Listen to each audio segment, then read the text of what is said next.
मित्रों, महाभारत एक बहुत बड़ा ग्रंथ है जिसमें कई सारे नायक थे।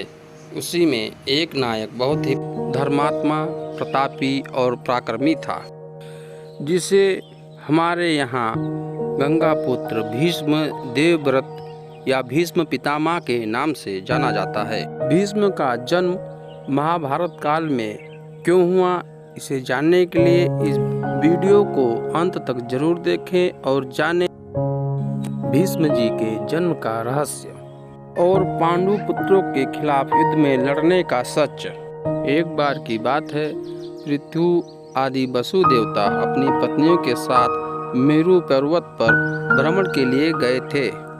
उसी पर्वत पर ही वशिष्ठ ऋषि जी का आश्रम भी था। इसी आश्रम पर एक बहुत ही सुंदर गाय थी जिसका नाम नंदनी था, और ये गाय कामधेनु गाय की तरह ही प्रतापी और सुंदर और उच्च कोटि की थी। मेरु पर्वत पर भ्रमण के दौरान देवताओं की पत्नियों ने उस प्रतापी गाय को देखा और उसके रूप रंग पर मोहित हो गई। उसके बाद एक देवी ने अपने देवता पति से कहा कि यह गाय मुझे लाकर दीजिए, मैं इसे अपने सखियों को भेंट करूंगी। अपने पत्नी की बात मानकर धो नामक देवता उस गाय का अपने भाइयों के साथ मिलकर अपहरण करते हैं, और जब वशिष्ठ ऋषि अपने आश्रम पर आते हैं तो देखते हैं कि वह गाय वहाँ पर नहीं है।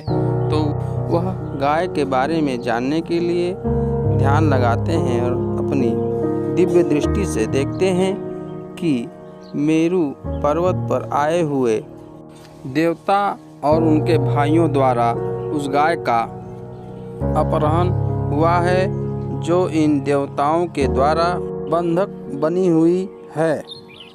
वशिष्ठ जी इस घृणित कार्य के लिए उन देवताओं को श्राप देते हैं कि जाओ, तुम लोगों का जन्म मनुष्य योनि में होगा और इन पापों का प्रायश्चित करना पड़ेगा और इसका दंड मिलेगा।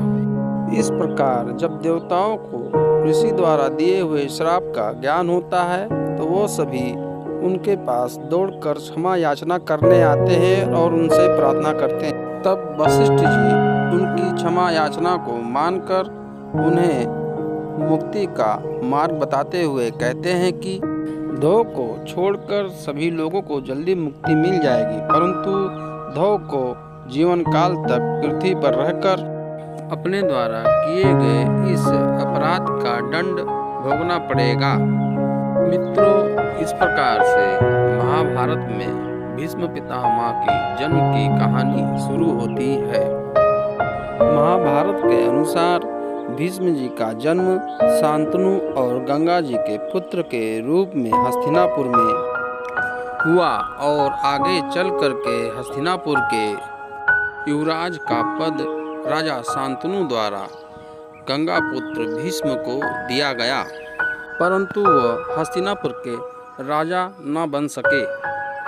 धर्मात्मा होते हुए भी और प्रतापी होते हुए ऋषि वशिष्ठ के श्राप के कारण उन्हें आजीवन जो है इस श्राप का फल मिलता रहा, और वो उनका शौर्य चारों दिशाओं में फैले होने के बाद भी अपनों द्वारा युद्ध में परास्त हुए और हमेशा के लिए ऋषि वशिष्ठ द्वारा दिए हुए श्राप से मुक्त हुए और अपनी इच्छा मृत्यु के वरदान के द्वारा युद्ध के खत्म होने तक जीवित रहे, और इस प्रकार पृथ्वी लोक पर ऋषि वशिष्ठ द्वारा दिए गए श्राप को भोगा। बंधुओं, आज के इस वीडियो में इतना ही।